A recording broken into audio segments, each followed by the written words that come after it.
All right, time now to talk a little Jaguars football. The head coach, Doug Pederson, joins us with Frank Frangie on a Friday afternoon. Doug, how are you, man? I'm doing great, Frank. Thank you again for having me on. Absolutely, absolutely. Hey, big weekend here. I know you know Tom Coughlin and all that's happened here, and I know you understand the heritage of this place. I know you're excited about this too, and I'll bet your players are about finally getting home for a fun weekend, aren't they?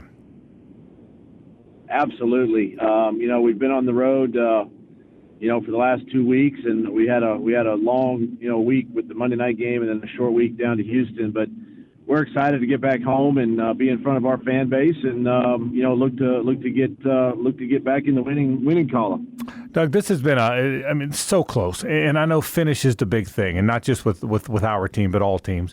But what do you say to your players? You're an eyelash. You've led 2 games in the fourth quarter. You've lost 3 games by like 12 points. I know you're close, and that's frustrating. What's the communication like between you and the players, given all of that? Yeah, obviously coach talk is, we got to finish better. We got to, make plays, and that's kind of the coach speak, and that's what we talk about during the week. But, really bottom line, Frank, is we just got to go out and do it now. I mean, we've been in position to make plays. We've been in position to create some takeaways. We've been in position to score more red zone touchdowns, and now it's just a matter of just going and doing it. And really, I think too, you got to have the mindset where enough is enough. You got to get a little bit ticked off, I think, obviously about where we are, 0-4, and get a little take it personal, and that's kind of been the message the last couple of days. Doug, it's look, we all know, and it's widely known, and he knows too, that Trevor's missed some throws in the early part of the season. That's not a secret. I know it's killing him too. I know it is. You're a quarterback's guy. What do you say to a quarterback? Because it's in there, but he has missed some throws. I don't think we know that. What do you say to a quarterback? How do you coach a quarterback in those moments? Frank, it really, I think it's really a simple. I say simple, but it could be difficult. You just got to keep shooting. Yeah. I think you hear some of those great NBA shooters. They're gonna take 3-pointers, and they're gonna miss their fair share of 3-pointers. But you know what? They keep shooting. Yep. And that's what you got to do with Trevor. You got to keep putting the ball in his hand. You still got to really kind of force him to keep throwing the ball down the field, and eventually those things are going to happen, and we're going to complete more of those balls, and we're going to feel a lot better about ourselves. A lot of good things happened last week. Ventrel Miller and Monty Brown have both been called into duty. Man, you've had a lot of injuries on that defensive side of the ball, but those guys have stepped up. I was really impressed with Ventrel and Monty, and a lot of young guys have had to play and have played pretty well, I think, Doug. Yeah, you're absolutely right, Frank. And, Buster Monteric, he might be playing the best football on defense right now, player for player. And we just need more of that consistency, more of that type of play. When you watch Buster, he's in the right position. He's there to make plays, and that's what it's about. And he might not, be the most talented guy on the field, but you know what? He plays smart, and he plays savvy, and he knows where to be. And Ventrell's kind of the same way. Ventrell's kind of got that energy.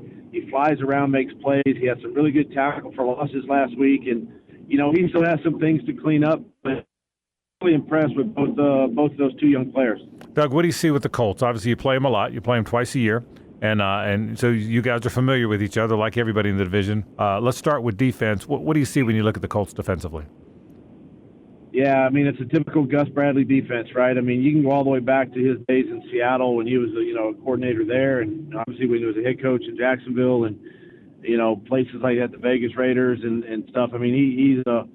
It's a bend but don't break scheme, and he's not a guy that's going to try to trick you with a lot of disguise. He just lines up and play, and their guys play extremely well, and they play extremely hard, and that's what you see on tape. No matter who's in there, no matter if it's the starters or they're missing some guys too on defense. If it's their backups, then those guys are playing hard. And then you look offensively, and not sure who's going to play at quarterback yet, but I would anticipate that maybe, Joe Flacco goes, just listening to some of the reports this week. But, hey, you got to be prepared for both. Anthony Richardson is a big, strong, physical guy.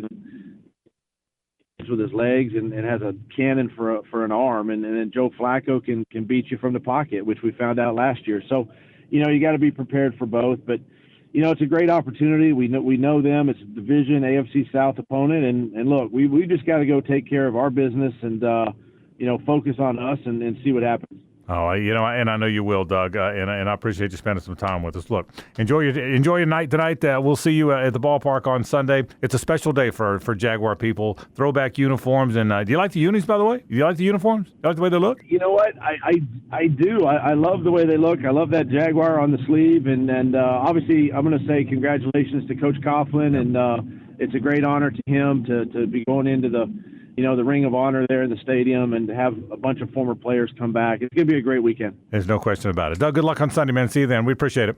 Hey, thank you, Frank. Hey, Mia here, and thanks so much for watching 1010XL Jaguars. For even more coverage of the Big Cats, be sure to subscribe to 1010XL Jaguars.